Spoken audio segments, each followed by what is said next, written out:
하나님 나라를 위한 영적 보수 교육이라는 제목으로 함께 말씀을 나누겠습니다. 우리가 사용하는 물건이 아무리 좋은 제품이라도 시간이 지나면 반드시 점검과 수리, AS가 필요합니다. 비싸고 소중한 물건일수록 AS에 더욱 신경을 쓰게 마련이죠. 여러분이 가지고 있는 제일 소중한 물건은 무엇인가요? 많고 많은 것들이 있지만 저는 이 성경입니다. 성경을 구입한 지가 2014년도에 구입을 했는데요. 표지가 다 달아가지고 이 껍데기를 AS 받은 적이 있습니다. 그래서 지금까지 잘 쓰고 있는데요. 아마 여러분들 가지고 있는 소중한 물건 함부로 버리기 아깝죠. 반드시 고칩니다. 뭐 차가 고장나면 차 바로 AS 받으러 가고 핸드폰이 고장나면 핸드폰 AS를 받으러 가듯이 오늘 예수님께서도 부활하신 후에 40일 동안 제자들과 함께 하시면서 3년 반 동안 제자 훈련하셨던 교육에 대한 영적인 보수 교육을 진행하신 것이죠. 오늘 성경에 보니까 3절에 보십시오. 친히 살아계심을 나타내사 40일 동안 그들에게 보이시며 하나님 나라의 일을 말씀하시니라. 이게 바로 40일 동안 예수님께서 이 기간과 주제를 정해놓은 영적 보수 교육이라는 것입니다. 하나님 나라에 대한 보수 교육을 하신 것이죠. 3년 반 동안 예수님의 제자 공동체는 정말 하나님이신 예수님께 직접 제자 훈련 받는 은혜를 누렸음에도 불구하고 베드로의 부인, 제자들의 흩어짐, 그러므로 인한 공동체가 붕괴되는 초대교회가 정말 최고의 위기를 맞이하게 된 것입니다. 이것이 연약한 인간의 모습인 것이죠. 그래서 예수님은 십자가의 죽음과 부활로 끝내지 않으시고 부활하신 이후에 영적 보수를 40일 동안 하신 것입니다. 이 40일의 기간은 단순히 교육의 시간이 아니라 실패한 제자들을 다시 한번 사명자로 세우는 시간이었다. 직업의 자리를 넘어 사명의 자리로 이끄시는 시간이었다라고 어저께도 말씀을 함께 나눴습니다. 우리도 그렇습니다. 우리가 늘 예배드리고 성경 공부하고 묵상하고 기도하지만 우리도 연약하고 쓰러지게 마련이죠. 그래서 하나님이 이 아침에도 예배의 자리, 말씀과 기도의 자리로 저와 여러분들을 부르신 줄로 믿습니다. 오늘 특별히 4절에 보시면 사도와 함께 모이사라는 표현이 나오는데요. 이 함께 모인다는 건 단순히 모인다라는 의미가 아니고요. 원어에 보면 소금을 함께 나누다라는 뜻인데 소금을 나눈다는 건 당시에 관용적 표현으로 식사를 함께 하다라는 그런 뜻입니다. 그러니까 사도와 함께 모이사, 즉 사도와 함께 40일 동안 계속 식사하시면서 교제하셨다 이런 말이죠. 유대인들에게 있어서 식사는 매우 중요한 의미를 가지고 있습니다. 단순히 밥을 한번 먹는 수준이 아니라 당신과 나는 한 가족입니다. 한 형제입니다. 이런 의미입니다. 그래서 우리는 이방인이죠. 유대인 관점에서. 저들이 우리와 절대 식사하지 않습니다. 우리는 처음 보는 사람과도 식사를 하죠. 누가 오시거나 그러면 대접을 합니다. 외국에서 손님이 오시면 식사 대접합니다. 그러나 유대인들은 절대 그렇게 하지 않습니다. 자신들이 우리를 패밀리, 형제라고 생각하지 않는 이상에는 식사 자리에 초대하지 않습니다. 그런데 유대인들이 만약에 자신의 집에 우리를 초대했다. 그 말은 우리 이제 형제로 받아들이겠다라는 의미입니다. 그런 의미가 여기에 이제 내포가 되어 있는 것이죠. 그래서 함께 모이사 함께 식사하셨다. 이거는 무슨 의미인가요? 실패한 제자들, 붕괴된 제자들, 예수님을 부인하고 떠난 그들도 여전히 너와 나는 한 아버지 안에서 형제요 가족 공동체, 믿음의 공동체다라는 의미를 내포하고 있는 것입니다. 단순한 식사를 넘어 사랑의 교제 안에 있고 우리가 한 형제와 자매다라는 의미를 예수님은 그 실패한 제자들에게 보여주셨던 것입니다. 우리의 일터에서도 이런 식사 교제 시간이 있습니다. 특별히 뭐 기분 좋게 밥을 먹을 때도 있지만 우리는 의미를 가지고 의도를 가지고 식사할 때가 있죠. 팀원들과의 식사 자리가 아마 그럴 수도 있습니다. 관계가 서먹하거나 일이 힘든 사람들 또 우리 동료 직원들을 식사의 자리에 한번 초대해서 한번 밥을 사주고 밥을 먹는 것 이런 것들이 오늘 일터 공동체 안에서 우리에게도 필요한 어떤 동력의 연장선의 모습이 아닌가 생각을 합니다.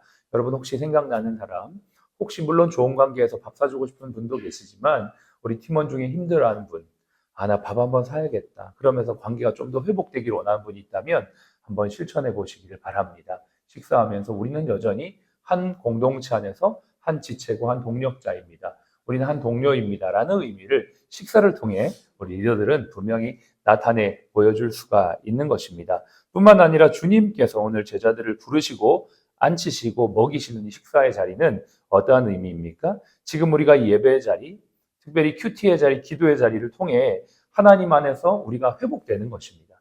주님은 오늘도 은혜의 잔치, 은혜의 밥상을 차려놓고 주의 종을 통해 말씀을 통해 우리에게 먹여주시는 그러한 시간이 바로 예배의 시간입니다. 그러므로 저와 여러분들이 아침마다 예배를 올 때마다 하나님이 오늘도 나에게 어떠한 음식을 차려주시는가, 주님이 나를 오늘도 이 말씀의 자리에 불러주셨으니까 내가 이 말씀의 음식을 먹고 힘을 얻어야겠다라는 마음으로 이 예배 자리에 참여하시면 그것이 딱 맞습니다. 개인적으로 제가 여러분에게 좀 권하고 싶은 것은 개인적으로 큐티를 하시는 분들도 계시겠지만 개인적인 큐티의 시간을 가지시기를 바랍니다. 어제 제가 우연히 한 영상을 보게 되었는데 우크라이나의 전쟁 피해를 돕고 있는 NGO 단체의 사무총장님의 인터뷰를 보게 되었습니다. 정말 일이 많더라고요. 우크라이나와 폴란드에 지금도 러시아 전쟁 계속되고 있는데 전쟁 피해로 인하여 정말 많은 사람들이 고통받고 있는데 손이 부족하고 재정이 부족하고 물질이 부족해서 정말 한시도 쉴 틈 없이 일을 하고 있는 그분이 늘 빠지지 않고 하는 게 있답니다. 먹는 것도 못 먹고 자는 것도 못 먹을 수 있지만 매일 안 빠지고 하는 게 바로 큐티라고 하는 거예요. 그 인터뷰를 하는 중에 그런 이야기를 하는데 왜 그렇게 큐티를 하십니까? 라고 하는 질문에 큐티를 할 때에 그렇게 힘들고 지쳐있던 내 영혼이 마치 샤워하는 것 같은 느낌을 받는다. 그리고 되게 힘들고 어렵지만 피곤하지만 이 영적인 양식을 통해 힘을 얻는다. 이런 고백을 하시면서 저 참 은혜가 되었습니다. 그렇습니다. 저는 큐티야말로 어쩌면 우리가 이제 예배를 통해서 잘 차려진 음식을 먹는 거, 이건 어떻게 보면 식당 가서 맛집이나 또 요리 잘하는 식당 가서 차려진 음식을 먹는 게 설교와 같다라면 큐티는 내가 직접 재료를 손질하고 내가 직접 실력은 좀 부족하지만 내가 직접 해서 음식을 먹는 그러한 느낌, 집밥 느낌이라고 생각하시면 됩니다. 여러분 정말 우리가 그렇죠. 저도 이제 자취 생활을 오래 했고 지금도 이제 생활을 하면서 있지만 물론 우리가 식당 가서 맛있는 밥을 먹을 때도 물론 맛있지만 내가 직접 해 먹는 김치찌개, 된장찌개 한 그릇이 그 남다른 의미가 있죠. 남다른 맛이 있는 겁니다. 큐티는 그러한 것입니다. 큐티를 제가 여러분에게 권해드리는 것은 여러분 물론 예배를 통해 말씀도 먹고 또 개인적으로 성경 읽기도 하지만 이 짧은 구절의 큐티야말로 여러분이 직접 해서 먹는 음식과 같습니다. 저도 매일 큐티를 하고 있거든요. 매일 성경이라는 걸로 마치 제가 책 홍보하는 것처럼 이렇게 하는데 어떤 것이라도 괜찮습니다. 근데 굳이 제가 이제 매일 성경을 하는 이유는 본문 중심이고 원어 중심으로 잘 풀어져 있기 때문입니다. 다른 사람의 생각이 들어가 있지 않고 그 하나님 말씀 중심으로 큐티를 잘 풀어냈기 때문에 제가 이걸 가지고 거의 15년 가까이 큐티를 하고 있는데 혹시 큐티를 하고 싶은 분이 계신다면 한번 생각해 보십시오. 그러면 주님이 여러분을 말씀의 자리에 초대하시는 것들을 느낄 수 있고 여러분이 직접 하나님의 말씀을 먹을 수 있는 매우 좋은 은혜를 경험하게 될 줄로 믿습니다. 두 번째 3절에 보시면 예수님께서 40일 동안 그 하나님 나라의 일을 말씀하셨다 그랬어요. 분명히 주제가 있어요. 40일 동안 영적 보수 교육의 주제는 하나님 나라예요. 하나님 나라. 근데 제자들은요. 정말 재밌어요. 6절을 한번 볼까요? 읽진 않았는데 한번 같이 읽습니다. 그들이 모였을 때에 예수께서 여쭈어 이르되 주께서 이스라엘 나라를 회복하심이 이때니까 아니. 그들이 모였을 때, 제자들이 모였을 때 예수께 여쭈어 질문합니다. 주님, 이스라엘 나라를 회복하심이. 그들의 주제는 이스라엘 나라의 회복이에요. 하나님 나라에 대해서 지금 보수 교육을 하고 있는데 제자들의 관심은 여전히 이스라엘 나라의 회복입니다. 그러니까 정치적인 관심사인 거예요. 어떻게 하면 이 나라가 회복될 수 있는가? 이걸 조금만 더 개인적인 영역으로 국한해 보면 우리는 하나님의 말씀을 읽고 보고 들으면서도 내 문제 해결이나 내 성공, 내 안정에 머물 수 있다는 것을 우리가 알게 되는 것입니다. 이 하나님의 말씀은 무엇입니까? 우리를 내 문제 해결 수준으로 살아가는 자가 아니고 하나님 나라의 관심자로 부르시는 것입니다. 물론 우리의 개인의 신앙은 처음에 내 문제 해결로 시작할 수 있습니다. 그러나 거기에만 매몰되어 있고 멈춰 있다면 그것은 바람직한 제자의 모습이 아니에요. 어저께 우리가 말씀을 나눴지만 직업인에서 사명자로 가야 된다라고 말씀을 나눴습니다. 우리가 단순히 내 일의 문제 해결에만 국한되어서 내 문제, 내 기도, 내 가정, 내 교회, 내 나라에만 매여 있는 게 아니고 더 큰 하나님의 나라의 일로 부름을 받은 줄로 믿습니다. 이것은 우리의 삶의 자리에서도 마찬가지입니다. 내 부서가 잘 되는 거 중요하지만 그보다 더 중요한 건 우리 병원이 잘 되는 겁니다. 우리 지역이 잘 되는 게 물론 중요하지만 그걸 넘어 우리나라 전체가 잘 돼야 합니다. 우리 교회가 성장해야 되죠. 물론 중요합니다만 하나님 나라가 확장돼야 합니다. 우리의 생각 속에 이러한 큰 하나님 나라 주제가 있을 때 주님 말씀하셨잖아요. 먼저 그 나라와 의를 구하면 모든 것을 너희의 삶도 내가 책임지겠다. 하나님께서 그렇게 인도하실 줄로 믿습니다. 주제를 바꿔야 합니다. 기도의 주제를 바꾸십시오. 하나님, 이제 내 삶을 통해 하나님의 뜻이 이루어지게 해달라고 기도할 때 하나님께서 여러분의 삶도 책임져 주실 줄로 믿습니다.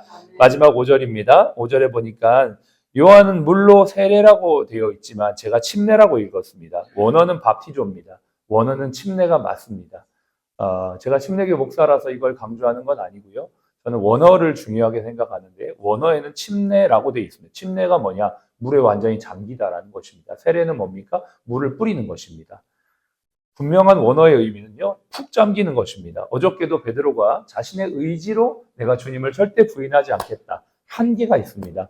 어떻게 됩니까? 나중에는 주님의 말씀이 공급하시는 힘으로 말하고 주님이 주시는 능력으로 봉사하고 그러니까 다시 베드로가 완전히 바뀌는 거예요. 뭘로요? 자신의 힘에서 하나님의 능력으로. 우리가 실패하는 이유는 우리가 지식이 없어서가 아닙니다. 우리가 경험이 없어서가 아닙니다. 그러나 우리가 실패하는 이유는 우리가 성령 충만하지 않기 때문입니다. 오늘 제자들에게 주님께서 말씀하십니다. 너희는 여기를 떠나지 말고 성령 충만함을 받으라. 근데 그게 침례라는 것입니다. 푹 잠기는 겁니다. 여러분 오늘 이 예배에 와서 나 오늘도 예배 참석했다 라고 하면서 발목이나 무릎 정도까지만 잠겨갑니까? 그러지 마시기 바랍니다. 하나님, 제가 짧은 시간 말씀을 듣고 기도하지만 성령으로 충만하게 해 주시옵소서. 성령으로 완전히 잠기게 하여 주시옵소서. 이러한 기도를 가지고 주 앞에 나가야 합니다. 하나님께서 그렇게 말씀하셨습니다. 너희가 몇 날 못 되어 성령으로 침례를 받는다. 충만하게 된다. 잠긴다. 여러분, 우리가 매일매일 이 소망을 가지고 기도해야 될 줄로 믿습니다. 이것이 성령을 의지하는 삶입니다. 이것이 우리의 일터에서의 삶의 자세입니다. 이것이 바로 제자들의 모습이요, 우리의 삶이 끝날 때까지의 기도 제목이 되는 것입니다.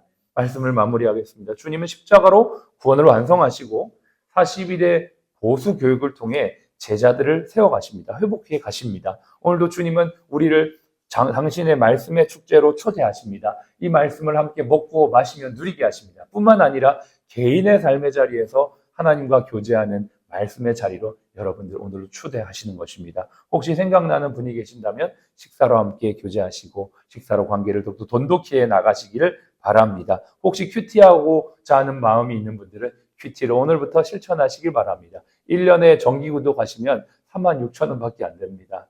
네, 한 권 한 권 사면 비싸지만 1년 정기 구독하면 더 저렴합니다.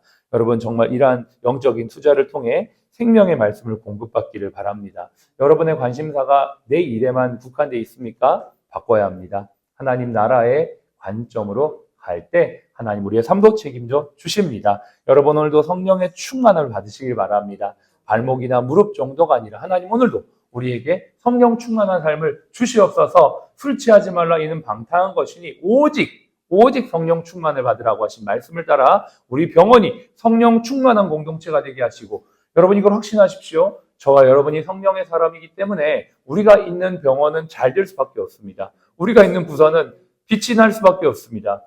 될까 안 될까를 의심하지 마십시오. 반드시 됩니다. 여러분을 통해 부서가 성장하고 여러분을 통해 병원이 아름답게 변하며 우리를 통해 하나님의 일이 완성될 줄로 믿습니다. 이 확신 가지고 오늘도 승리하는 저와 여러분 되시기를 주 여러분 축복합니다. 기도합시다.